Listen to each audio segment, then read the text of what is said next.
라헬이 이르되 내 여종 비라에게로 들어가라. 그가 아들을 낳아 내 무릎에 두리니 그러면 나도 그로 말미암아 자식을 얻겠노라 하고 그의 시녀 비라를 남편에게 아내로 주매 야곱이 그에게로 들어갔더니 비라가 임신하여 야곱에게 아들을 낳은지라.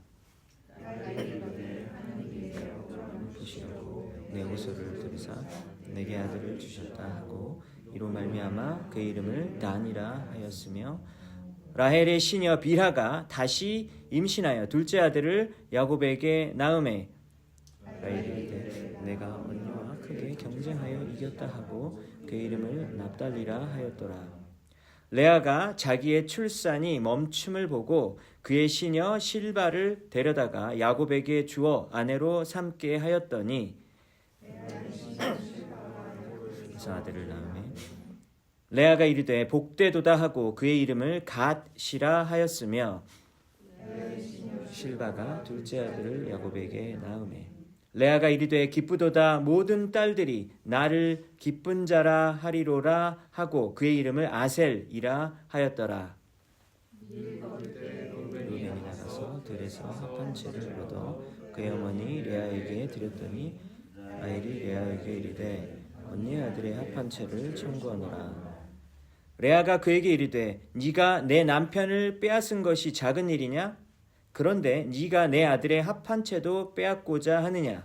라헬이 이르되 그러면 언니의 아들의 합한 채 대신에 오늘 밤에 내 남편이 언니와 동침하리라 하니라. 아멘.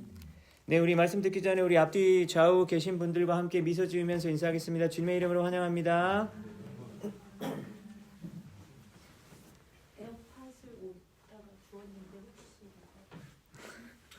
네, 에어팟 혹시 잃어버린 분 있으시면 에어팟 한쪽 잃어버린 사람 있으면 찾아가시기 바랍니다. 네. 지난주 수요일에 이어서 우리 야곱 이야기를 계속해서 합니다. 야곱은 아브라함의 손자죠. 그래서 아브라함, 이삭, 야곱 이렇게 됩니다. 그래서 야곱은 태생부터 지기 싫어하는 그런 성정이 그에게 있었죠. 그렇지만은 첫째 아들로 태어나지 않고 둘째 아들로 태어났습니다. 그리고 그 당시는 첫째 아들이 모든 것을 다 가져가는 시대였었죠. 나머지 아들보다 2배를 유산으로 물려받아야만 하는 그것이 바로 야곱이 마주해야 되는 현실이었습니다. 그렇지만 야곱은 자신이 처한 그 현실을 순수히 그냥 받아들이지 않습니다. 내가 투쟁하고 노력해서 바꿔봐야 되겠다. 내가 형 것도 다시 뺏어 갖고 와야겠다라고 생각하고 태어날 때부터 형의 발목을 붙잡고 태어났죠. 다른 아들보다 2배를 물려받는 그 장자권, birthright이라고 하는데요. 그 장자권을 빼앗으려고 형이 배고플 때를 노려서 그때 음식을 만들고 죽을 주면서 형에게 미끼를 물게 했죠. 형, 이 죽을 줄 테니까 장자권 나에게 준다고 맹세해라 라고 이렇게 말했습니다. 그래서 이런 동생이 있다면 여러분 형으로서 얼마나 삶이 고달프겠습니까? 그렇죠? 그렇지만 형도 잘못이 없는 그런 사람은 아니에요. 형도 어떻게 했습니까? 내가 배고파 죽겠는데 장자권이 도대체 무슨 소용이야? 라고 하면서 죽 한 그릇에 장자권을 팔아 넘겼습니다. 그래서 이 모습을 두고 신약성경 히브리서에서 분명하게 죄라고 규정하고 있죠. 한 그릇 음식을 위해서 장자권을 판 망령된 자, godless man입니다. 망령된 자라고 에서를 분명히 이렇게 책망하고 있죠. 야곱은 엄마랑 친했습니다. 에서는 아버지랑 친했고요. 야곱은 엄마 리브가랑 합작해서 늙은 아버지 이삭이 눈이 안 보이는 그 상황을 이용해서 복을 받아내려고 또 사기를 쳤었죠. 그래서 아버지 이삭이 에서인 줄 알고 더듬다가 에서가 아닌 것 같은데 하면서 그냥 어쨌든 복을 줬단 말입니다. 그러니까 에서가 돌아와서 보니까 또 야곱이 이렇게 사기치는 짓을 또 한 것이죠. 죽사건 이후로 또 하게 된 것을 알게 되고 분노가 폭발해서 야곱을 죽여버리겠다라고 말을 합니다. 근데 그 말을 엄마 리브가가 들었죠. 그래서 우리 아들 죽겠다 싶어서 야곱 빨리 도망쳐야 돼. 형 죽이면 진짜 죽인다라는 사람 알고 있지? 진짜 죽이려면 진짜 죽인다고 진짜 죽일 수 있는 사람이다라고 하는 것을 엄마도 그 집안 식구 다 알고 있었다라고 하는 것이죠. 그래서 죽음의 공포를 느끼고 야곱이 당장 그 집을 도망쳐서 나옵니다. 그래서 원래는 유산을 2배로 받으려고 그랬잖아요. 그게 야곱의 계획이고 집념이고 의지였단 말입니다. 근데 2배를 받으려고 했지만 2배는커녕 자기 것도 못 받고 나왔어요. 빈털터리가 돼서 거지가 돼가지고 그리고 집에서 나와야 했었던 것입니다.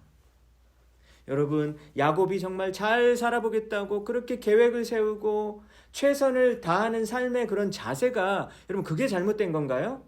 그건 아니죠. 야곱의 문제는 무엇이었습니까? 자기의 계획을 이루기 위해서는 수단과 방법을 가리지 않는다라는 게 문제죠. 거짓말도 하고 사기도 치고 심리적으로 막 조작하는 그런 방법까지 써서라도 내가 이루는 목표는 반드시 이루고야 말겠다라고 하는 이 점이 잘못된 것이죠. 야곱이 신앙이 없어서 그랬습니까, 여러분? 하나님을 부인하지는 않았잖아요. 그렇죠? 야곱이 하나님을 부인하지 않았습니다. 믿는 집안에서 태어났어요. 이삭이에요. 이삭과 리브가 집안에서 태어났고 그렇게 자랐고, 그리고 또 이야기를 보면요, 야곱이 중간중간에 막 이렇게 제사 드리는 모습도 나옵니다. 하나님께 막 제사 드리는 모습도 나오고 기도하는 장면도 볼 수 있다라고 하는 거죠. 그러니까 여러분, 하나님의 존재를 아는 사람, 믿는 사람을 유신론자라 그러잖아요. 그렇죠? 그러니까 신의 존재를 믿습니다. 그렇지만 하나님이 내 삶에 개입하고 그리고 내 삶을 내가 아니라 주님이 내 삶을 인도해 주셔야 돼 라고 하는 그런 모습은 전혀 아니었다라고 하는 것을 우리는 지금까지 보게 됩니다. 하나님이 하라는 대로 야곱이 순종하지 않아요. 반대로 하나님, 내가 원하는 거 당신이 빨리 되게 해주세요. 이루세요. 내가 원하는 거 당신이 이루세요 라고 하나님을 종부리듯이 부리는 모습을 우리는 야곱의 삶의 모습에서 볼 수 있습니다. 그래서 이 모습은 종교인의 모습이겠죠. 여러분, 그래서 이 창세기에 나오는 야곱의 이야기는요, 자기 주장과 욕심이 펄펄 살아있는 그러한 사람이 어떻게 서서히 하나님의 사람으로 바뀌어가고 있는가라고 하는 것을 보여주는 이야기입니다. 여러분 중에서 성경 인물 중에서 누구 좋아하세요? 라고 물어보면 야곱이라고 답하는 사람은 한 명도 없을걸요? 그렇지 않습니까? 저도 개인적으로 야곱은 진짜 싫어요. 진짜 이 사람은 영 아니다. 근데 어떻게 생각했냐면 나는 야곱과 같지 않다 이렇게 생각했었거든요. 근데 야곱을 연구하면 연구할수록 어떤 생각이 드냐면 나구나 라고 하는 생각이 드는 것이죠. 여러분, 우리 모두에게 야곱과 비슷한 모습이 있습니까? 없습니까? 내가 진짜 야곱이구나. 여러분, 이것만 발견해도 사실 오늘 말씀, 여러분, 이것을 통해서 큰 수확을 얻은 것입니다. 여러분, 다른 교훈 말고요, 내가 바로 야곱이구나, 이것만 알아도요, 이것만 진심으로 발견해도 오늘 말씀을 얻은 큰 수확이 있는 것입니다. 그래서 우리가 주님께 기도했으면 좋겠습니다. 내 고집대로 살 때마다 그 내 모습을 볼 수 있게 해주세요. 이렇게 기도했으면 좋겠어요. 여러분, 먼저 자기 자신이 파악이 돼야 되겠죠? 내 고집대로 살 때마다 하나님 제발 그 적나라한 모습을 내가 발견하게 해주세요 라고 기도하는 우리가 되었으면 좋겠습니다. 그리고 또 이렇게 기도했으면 좋겠어요. 하나님, 내 고집스러운 모습을 불쌍히 여겨주시고 저를 좀 살살 고쳐주세요. 이렇게 기도했으면 좋겠어요. 왜냐하면 주님이 고치실 때 너무 아플 때가 있거든요. 주님이 우리를 훈련시키는 과정이 너무 고통스러울 수 있다라고 하는 겁니다. 여러분, 지난주 수요일에 이렇게 야곱이 집에서 이제 막 쫓겨나게 되는 이런 장면까지 보지 않았습니까? 기억나시죠? 그래서 그 야곱이 그 부모님과 살고 있었던 그 장소가 여러분 지명이 어디죠? 브엘세바예요. 브엘세바. 그래서 브엘세바에서 지금 외삼촌 집으로 갑니다. 외삼촌 집은 장소가 어디죠, 여러분? 바단 아람이라고 합니다. 브엘세바에서 바단 아람이에요. 네, 바단 아람 지역에서 특별히 하란이라고 하는 지역입니다. 그래서 거리를 보면요, 거의 550마일 정도거든요. 네, 550마일입니다. 근데 여기 밑에는 지금 브엘세바가 보이죠, 그렇죠, 여러분? 예루살렘 그 밑에 브엘세바 보이죠? 근데 지금 저 위에 바단 아람은 안 보여요. 왜냐면 더 높이 한참 북쪽에 있어요. 풀만에서 여러분 시애틀까지가 200 몇십 마일이더라고요. 걸어가 보셨어요? 시애틀까지? 그런데 그 거리에 2배를 지금 걸어가는 거예요. 그러니까 거의 2주에서 3주는 좋게 걸렸을 것이다 라고 하는 겁니다. 여러분 생각해보세요. 여러분이 만약에 야곱이었다면 어떤 기분이었겠습니까? 그 장자권 뺏으려고 그렇게 온 평생을 걸어가지고 수를 쓰고 그 난리를 했는데 결국은 아무것도 받지 못하고 그냥 집에서 쫓겨나가지고 나온 거잖아요. 빈털터리가 돼가지고 내비게이션이 있습니까? 뭐가 있습니까? 사람들 물어가지고 지금 계속해서 북쪽으로 올라가고 있는 그 터벅터벅 걸어가고 있는 그 야곱의 모습, 여러분 완전히 절망감 가운데 빠져 있었겠죠. 여러분 바로 이때 어디에서 주님이 만나 주십니까?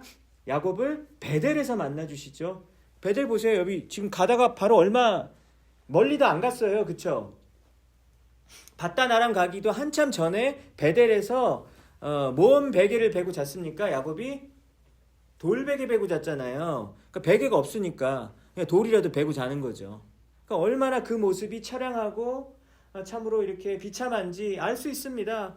그렇게 돌베개에 베고 자는데 꿈속에서 사닥다리가 보이면서 천사들이 오르락 내리락 하고 그때 하나님이 야곱에게 말씀을 주는 거죠. 근데 그 말씀이 어디서 들어본 말씀이에요. 내가 너에게 지금 네가 누워있는 이 땅을 주겠다라고 말하는 거예요. 이 땅이 어떤 땅입니까? 나중에 여호수아서에 보면 정복한 땅 그 지역이잖아요. 그렇죠? 지금 네가 누워있는 그 땅을 주겠다. 그리고 너는 후손이 정말 많아질 거야. 그리고 너와 너의 후손을 통해서 모든 민족과 백성들이 너를 통해서 복을 받게 될 거다라고 하는 이 3가지 말씀을 주셨습니다. 여러분 이 3가지 말씀 정확하게 뭐랑 똑같죠? 누가 받은 말씀이에요? 아브라함이 받은 말씀이잖아요. 그러니까 아브라함 언약이 이삭에게 계승이 되고 그리고 야곱에게 그대로 전해진다라고 하는 것을 우리는 볼 수 있어요. 이렇게 엉망으로 사는 야곱이 이런 자격이 있나? 쉽잖아요. 그렇죠? 근데 그 아브라함 언약을 알아야 여러분 성경을 이해할 수 있다 그랬잖아요. 근데 그 아브라함의 언약이 바로 이 야곱의 돌베개 자는 그 야곱에게 하나님이 말씀해 주시는 모습을 우리는 보게 되는 거예요. 여러분 이제 내 인생은 끝났다라고 생각하고 모든 것이 너무 안 되고 막 실패하고 안 돼가지고 포기하고 싶은 바로 그때에 하나님께서 여러분을 만나 주십니다. 여러분 자아가 살아서 꿈틀댈 때는요 하나님을 만나기가 너무 힘들죠. 왜 그럴까요? 하나님 별로 만날 필요도 없어요. 하나님을 만날 필요도 없다고 생각하니까 하나님을 만나기가 너무 어렵죠.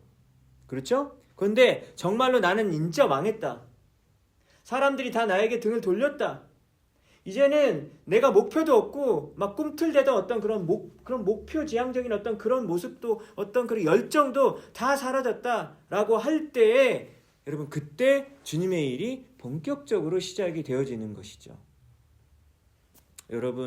여러분들의 삶 가운데에서도 베델과 같은 장소에 여러분들이 있을 때가 있잖아요. 그 베델에서 하나님이 여러분을 만나 주십니다. 그리고 그때부터 진정한 주님의 일이 시작이 되어지는 줄로 믿습니다. 그래서 여러분 이렇게 베델에서 하나님 만나고 그 힘으로 끝까지 이렇게 바단 아람까지 그 몇백 마일을 더 가가지고 만나게 되는 거예요.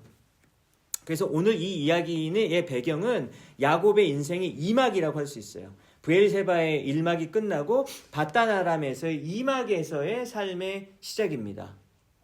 여러분 그래서 바단 아람에 도착했을 때만 해도 야곱이 기분이 아주 안 좋았어요. 막 라헬 만나자마자 막 울고 막 그러거든요. 그런데 그 둘째 딸 라반의 둘째 딸 라헬에게 반해가지고 막 다시 펄펄 살아납니다. 사랑에 빠져가지고. 그래서 라헬을 아내로 얻기 위해서 외삼촌과 7년 계약을 맺잖아요. 그래서 외삼촌을 위해서 일을 하게 되는데 돈을 받습니까? 못 받습니까? 라헬을 위해서 일하는 거니까 지참금쪽으로 일하는 것 때문에 돈을 하나도 못 받았어요. 근데 성경은 뭐라고 얘기하냐면 싱글벙글 웃으면서 7년 동안 일을 했다고 말하고 있습니다. 너무 기뻤던 거죠. 그러니까 바단 아람에서 이렇게 행복할 줄 몰랐던 거예요. 이렇게 또 새로운 삶이 시작이 되어진 것입니다. 그런데 인생이 쉽지 않잖아요. 라반이 야곱보다 훨씬 더 집요하고 욕심이 많은 사람이라서 라헬을 아내로 준다라고 말은 했지만 실제로는 신방에 가보니까 누가 있어요? 다음날 아침에 일어나 보니까 레아가 있었던 겁니다.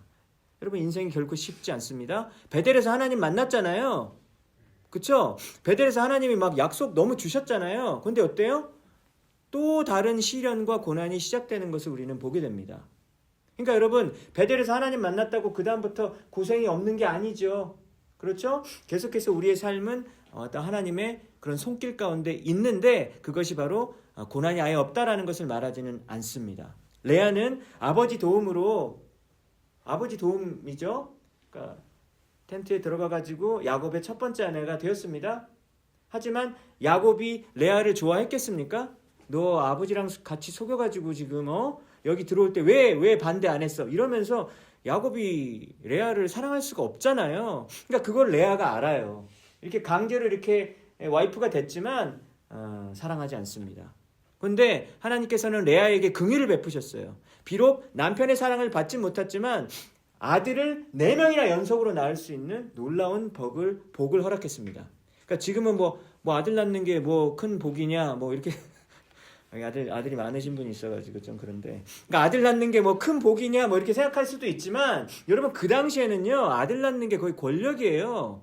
엄청난 겁니다. 그렇죠? 그러니까 레아가 4명의 아들을 연속으로 낳으면서 기세가 등등했습니다. 여러분 1번부터 아세요? 르우벤, 시므온, 레위 다음. 그래서 1번부터 4번까지 르우벤, 시므온, 레위, 유다 이렇게 1번부터 4번까지 바로 다 나와버린 거예요. 다 외우셨죠 여러분? 그러니까 레아가 이제 기분이 너무 좋습니다. 자신의 외모 컴플렉스가 있고, 왜냐면 레이첼이 너무 예뻤거든요. 라헬이.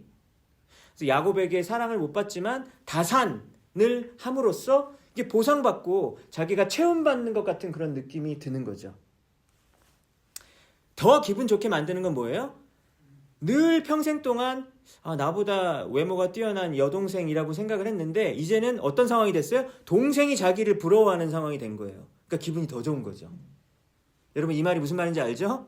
내가 좀 이렇게 경쟁 상대로 생각했던 사람이 나를 부러워할 때 내가 막 더 기분이 좋은 그런 악한 마음이 좀 우리에게 다 있잖아요.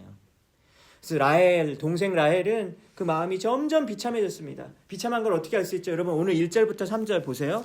30장 1절부터 한번 보세요. 라헬이 자기가 야곱에게서 아들을 낳지 못함을 보고 그의 언니를 시기하여, 그래서 야곱에게 말합니다. 내게 자식을 낳게 하라.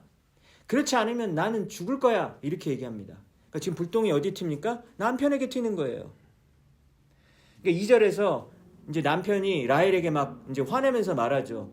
그대를 임신하지 못하게 하시는 이는 하나님이시니 내가 하나님을 대신하겠느냐? 그러니까 막 야곱도 막 스트레스를 자기에게 주니까 야곱도 막 화내면서 막 내가 뭘 잘못했어? 막 이렇게 따는 거죠. 3절 라헬이 말합니다. 됐고 내 여종 비라에게 들어가라. 이렇게 얘기합니다. 그러니까 내 여종인 라헬의 여종인 비라랑 같이 자서 아들 낳으라는 거예요. 그래서 비라가 아들을 낳으면 그게 누구 아들이라고 생각하는 거죠? 내 아들이라고 생각하는 거예요. 그게 라헬의 생각입니다. 그렇죠? 그래서 5번, 6번이 태어납니다. 누구에게 태어나죠? 비라에게 태어나는 거예요. 그러니까 라헬의 여종이었던 비라에게 단과 납달리가 이제 태어납니다. 그러니까 여러분 지금 레아와 라헬은 지금 몇 대 몇이에요? 4대 2죠. 그렇죠? 그러니까 그래도 내가 지금 그러니까 이제 4대 2가 되니까 이제 다시 또 레아가 막 불안해지기 시작하는 겁니다. 2명만 따라잡히면 또 따라잡히겠네? 그러니까 여러분 1절에서 3절까지 보세요. 막 부부싸움 엄청 심하게 하잖아요.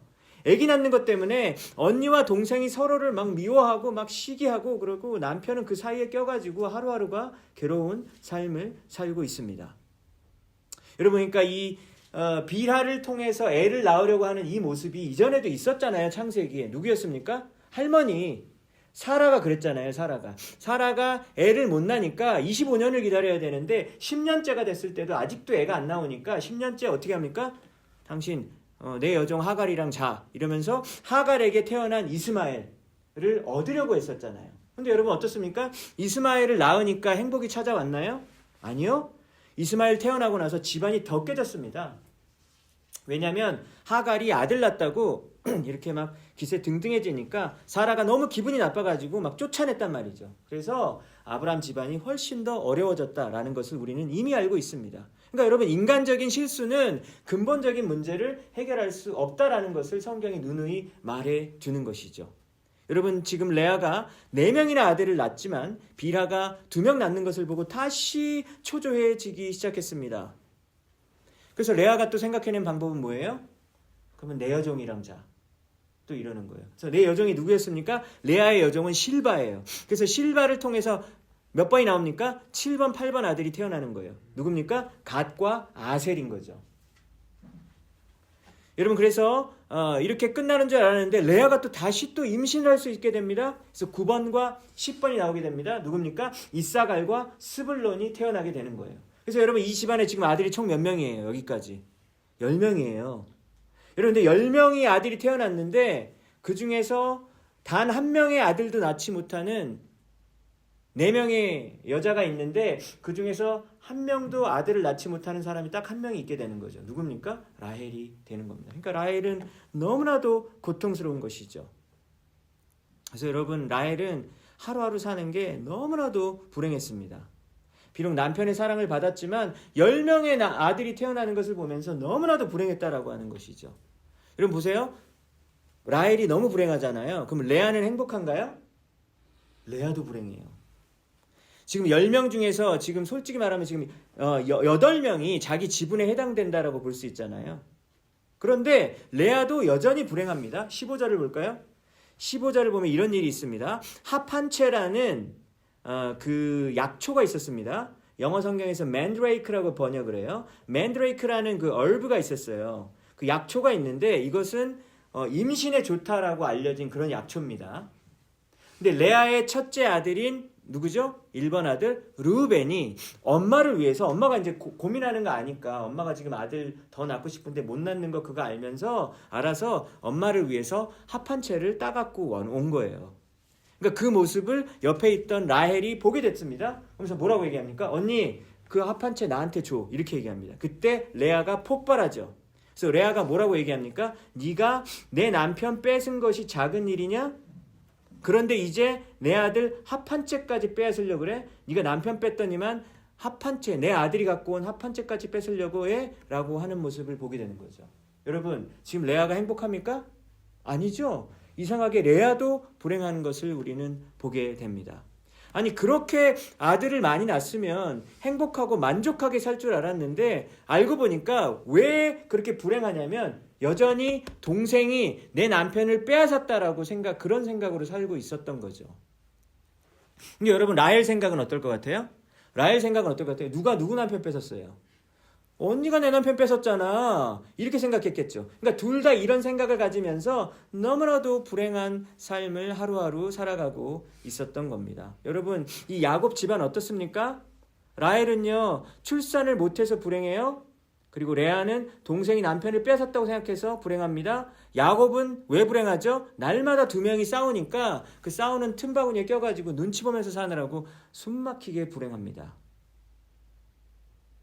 여러분 라헬이 드디어 출산을 하게 됐습니다. 그래서 라헬이 첫 번째 낳게 된 아들의 이름이 뭐죠? 요셉이에요. 요셉. 드디어 요셉이 이렇게 나오게 됩니다. 그러니까 라헬이 뭐라고 얘기합니까? 오늘 읽지 않았지만 23절에 보면 요셉이 태어나자마자 뭐라고 얘기하냐면 하나님이 내 부끄러움을 씻으셨다 이렇게 하잖아요. 그러니까 여러분 지금 라헬의 마음은 어떤 것입니까? 아들을 낳은 기쁨보다는 자기의 수치심이 덜어졌다라는 게 더 큰 거예요. 요셉이 태어났다라는 그 기쁨에 감사하지 않고 뭐래요? 아유 내가 이제 조금 덜 부끄럽다. 이런 마음을 가지고 있는 것이죠. 그럼 여기서 멈추면 되잖아요. 근데 여기서 또 멈추지 않습니다. 왜냐하면 라헬이 건강이 약한 것 같은데 라헬이 또 아기를 낳으려고 하면서 둘째 아들이 또 태어나죠. 누굽니까? 베냐민. 막내 아들 12번째 베냐민을 낳다가 사망하게 됩니다. 왜냐하면 그 당시에는 아기 낳다가 많이 죽었잖아요. 그렇게 하다가 사실 라헬이 죽게 된 거예요. 라헬이 만약에 여기서 더 욕심을 부리지 않았다면 더 그냥 행복하게 살았을지도 몰라요. 그런데 결국은 둘째 아들을 낳다가 이렇게 사망하게 되니까 야곱도 너무나도 큰 슬픔을 느꼈을 것입니다. 여러분 이것이 바로 오늘 본문이 주는 내용인데요. 오늘 본문을 통해서 하나님이 주시는 메시지는 무엇입니까? 우리의 삶 가운데서 진정한 만족과 그리고 행복과 기쁨은 무엇으로만 누릴 수 있을까요? 오직 주님 여호와 한 분만으로 느낄 수 있는 것입니다. 그래서 예수님께서 이렇게 말씀하셨잖아요. 진리가 너희를 자유케 하리라. 야곱은 장자권만 있으면 자기 인생의 모든 문제가 풀릴 줄 알았습니다. 근데 전혀 그렇지 않죠. 오히려 다 잃고 손 털고 나와야 됐었습니다. 여러분, 야곱 인생에서 제일 행복했었던 때가 언제인 것 같아요? 월급 하나도 안 받으면서 라헬을 위해서 일했던 7년. 여러분, 그때만 웃음이 있어요. 그리고 나중에 야곱이 맨 나중에 이제 바로를 만나는 때가 있잖아요. 그래서 바로에게 자기 인생을 보고 뭐라고 얘기합니까? 저의 인생은 너무나도 험악했습니다. 이렇게 얘기하거든요. 그러니까 야곱이 여러분 정말로 행복했었던 때는 뭐냐면 장자권, 이거 재산이잖아요. 어떤 물질이잖아요. 그걸 얻었을 때가 아니라 사실 월급을 하나도 받지 않았지만 라헬을 위해서 행복하게 일했었던 그 7년 동안 그때 유일하게 웃음이 있었단 말입니다. 레아는 남편 사랑만 받으면 행복할 줄 알았습니다. 6명의 아들을 낳았잖아요. 그리고 레아의 여종을 통해서 2명이 더 낳았으니까 사실 8명이라고 볼 수도 있어요. 그런데 여전히 동생이 내 남편 뺏었어 라는 생각 때문에 불행하게 살았다라고 하는 거죠. 라헬은 6명 아들을 낳은 언니를 부러워하며 살다가 결국 아기 낳다가 사망하게 되었습니다. 언니는 동생 가진 것 때문에 부러워하다가 불행하고, 동생은 언니가 가진 것 때문에 불행하게 살다가 죽었습니다. 여러분은 어떻습니까? 여러분은 요즘에 어떻게 만족하고 행복하고 감사하며 살고 계십니까? 여러분들이 믿는 하나님 안에서 참된 행복과 만족을 누리지 못한다면 세상의 그 어떤 것도 여러분들의 공허한 마음을 채울 수 없다라는 사실 믿으시기 바랍니다. 여러분, 오늘 또 본문을 보니까 다른 사람들과 비교하며 살아서는 결코 행복할 수 없다라고 하는 것도 하나님께서 우리에게 말씀하십니다. 요즘에 여러분 드라마 제목이 이게 있다고 제가 들었습니다. 모두가 자신의 무가치함과 싸우고 있다라는 드라마가 있다면서요. 여러분, 이게 무슨 말입니까? 옆에 사람과 비교해가지고는요 우리가 행복할 수 없다라는 말이죠. 옆에 사람과 비교하면요 항상 내가 무가치하게 느껴지는 거죠. 내가 별 볼 일 없구나 라는 생각이 들 수밖에 없습니다. 팀 켈러 목사님이 이런 말씀을 했습니다. 하나님 외에 무엇인가가 있어야 행복해진다면 하나님 외에 그 무엇인가가 바로 당신의 진짜 왕이다 라고 하는 것이죠. 그러니까 우리가 말로만 주님이 나의 왕입니다 라고 말하는 것은 의미가 없죠. 하나님 플러스 하나님 믿는 건 기본이고 이것만 더 있으면 내가 진짜 행복하겠다. 그러면 여러분 이게 진짜 왕이라는 거예요. 여러분, 오늘 말씀을 진지하게 여러분들 받아들이시기 바랍니다. 여러분, 진지하게 고민하시기 바랍니다. 나의 진짜 왕은 무엇인가? 나의 진짜 왕은 무엇인가? 여러분, 이것만 발견해도 오늘 말씀에서 큰 수확을 얻는 것입니다.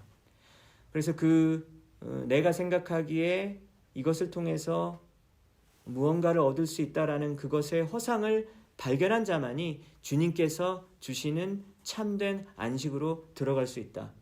히브리서에서 계속해서 안식에 대해서 얘기하잖아요. 안식으로 들어가라, 안식으로 들어가라. 맥체인 성경에 보면 주님이 주신 참된 안식은 여러분 예수 그리스도를 왕으로 모신 자만이 그 안식으로 들어갈 수 있음을 오늘 말씀을 통해서 깨닫는 우리 모두가 되길 바랍니다. 여러분, 두 번째입니다. 나의 계획과 하나님의 계획이 다른 것을 봅니다. 야곱이 바단 아람 가는 거 생각했습니까? 전혀 생각하지 못했어요. 형이 죽이려고 하니까 그냥 살려고 그냥 우발적으로 간 곳이 바단 아람이죠. 엄마가 우리 오빠 집에 가라고 얘기해가지고 그냥 가게 된 겁니다. 그래서 거기서 20년 살게 될지 어떻게 알았어요? 자기가 4명의 아내랑 살게 될지 어떻게 알았어요? 그리고 총 13명의 자녀가 있거든요. 딸 디나까지 합쳐서 총 13명의 자녀들 속에서 4명의 아내랑 그러고 막 이렇게 하면서 살아갈지 전혀 몰랐다라고 하는 겁니다. 근데 여러분, 야곱의 인생뿐만 아니라 우리의 인생도 너무 비슷한 것 같아요. 여러분들이 지금 이 현재 계시는 이곳이 바로 10대 때 여러분들이 꿈꿨던 바로 그러한 모습입니까? 10대 때 내가 이렇게 해야지 라고 여러분 그렇게 생각하셨나요? 그런 분 아마 거의 없으실 거예요. 10대 때, 20대 때 여러분들이 꿈꿨던 바로 그 자리에 있는 분은 별로 없으실 것입니다.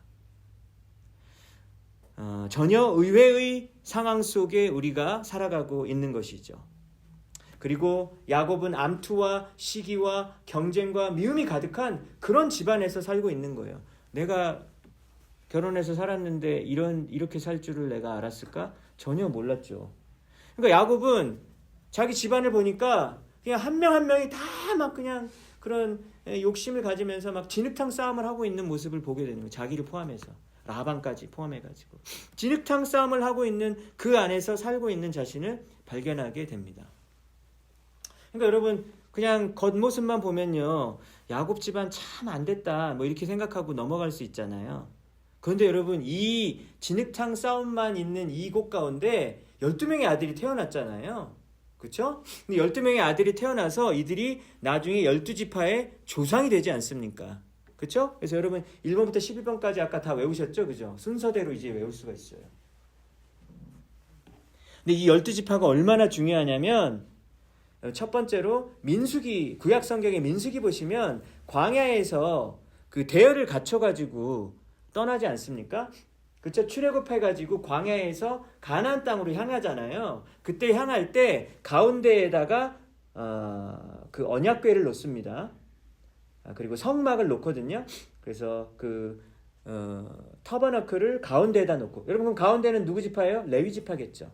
그리고 동서남북으로 이렇게 12지파를 이뤄가지고 천천히 진행해가지고 약속의 땅 가나안 땅으로 가게 되는 것을 보게 돼요. 그러니까 여러분 이 12지파를 이해하는 것은 너무나 중요하죠. 그러니까 이 이후부터요. 구약 성경부터 신약 성경까지 이해하기 위해서는요. 12지파를 알아야 성경이 이해가 돼요. 그래서 성경을 이해하게 되는 이 기본적인 이 기본 틀을 제공한 사람이 사실 야곱이라는 거죠. 그 야곱 삶이 진짜 불행하고 아유 참 족장인데 아브라함 언약을 이어받은 사람인데 너무 불행하게 살았다. 집안도 참 이렇게 맨날 싸우고. 근데 그렇지 않은 것이죠. 여호수아서를 봅니다. 여러분 여호수아서에 보면은 12지파에게 땅 분배를 하거든요. 그렇죠? 그러니까 이때도 또 12지파가 또 등장을 하게 돼요. 그리고 사사기 볼 때에도 막 지파별로 막 누가 어쨌다 저쨌다 막 이런 얘기 나오잖아요. 전부 다 이 이야기에 기초하는 내용입니다. 자, 여기에서 보시면은 남쪽에 유다 지파와 그리고 베냐민 지파가 보이잖아요. 그렇죠? 유다 지파와 베냐민 지파가 나중에 분열 왕국 중에서 어느 나라가 됩니까? 남유다가 되는 거예요.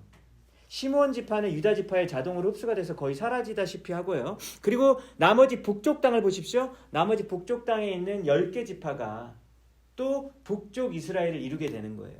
그러니까 여러분 나중에 이제 열왕기서 이후부터 막 예언서까지는 남유다와 북이스라엘 얘기를 알아야 되거든요. 근데 이것을 알기 위해서는 이 12지파를 모르면 이해를 할 수가 없어요, 여러분. 그러니까 여러분 이 성경을 관통하는 토대를 이루는 이스라엘 민족을 이루고 그리고 12지파를 이뤄낸 이런 사건들이 지금 오늘 본문에서 보여지는 이거 참 진흙탕 싸움이구나. 여러분 이 과정 가운데 12아들이 생기는 과정 가운데 사실은 하나님의 놀라운 섭리가 이루어지고 있다는 것을 우리는 보게 됩니다. 그리고 신약성경 계시록 7장을 보면 여러분 각 지파별로 12,000명씩 총 12지파면 몇 명이죠? 14만 4천 명이 찬양하는 모습이 나옵니다. 그러니까 천국에서 찬양하는 12지파의 14만 4천 명 누구죠? 신천지에서 14만 4천 명을 기다리고 있잖아요. 이제 14만 4천 명 이미 넘었대요. 근데 여러분 그래서 이 12지파를 제대로 이해하기 위해서 그 계시록까지 이어지는 여러분 이 12지파의 이런 모든 모습들이 어디서 어떻게 이루어졌다고요? 이런 죄악으로밖에 보이지 않는 상황 가운데서 이 모든 것들이 뼈대가 이루어지는 놀라운 모습을 보게 됩니다. 그러니까 여러분 우리가 겉으로 보기에는 야곱 집안 엉망이야. 이 집안에 행복한 사람 한 명도 없어.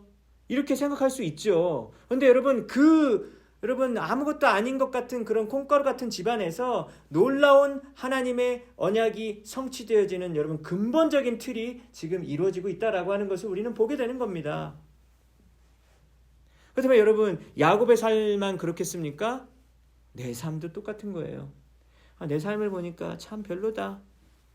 사는 게 재미도 없고 보람도 없고 무가치하고 난 참 불행하다 라고 여러분 그런 마음이 들 때가 있잖아요. 그런 마음이 자주 들 때도 있어요.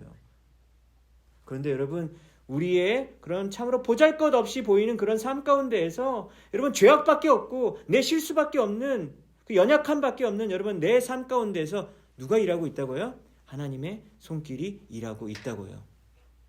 여러분, 하나님은 절대로 여러분을 버리지 않습니다. 내 순종 때문에, 내 의 때문에 주님의 일이 이루어지는 것 같죠? 아니에요. 내 불의한 삶 가운데, 내 부족하고 연약한 삶 가운데서 역사하시는 주님의 손길 때문에 주님의 일이 서서히 이루어지고 있는 것입니다.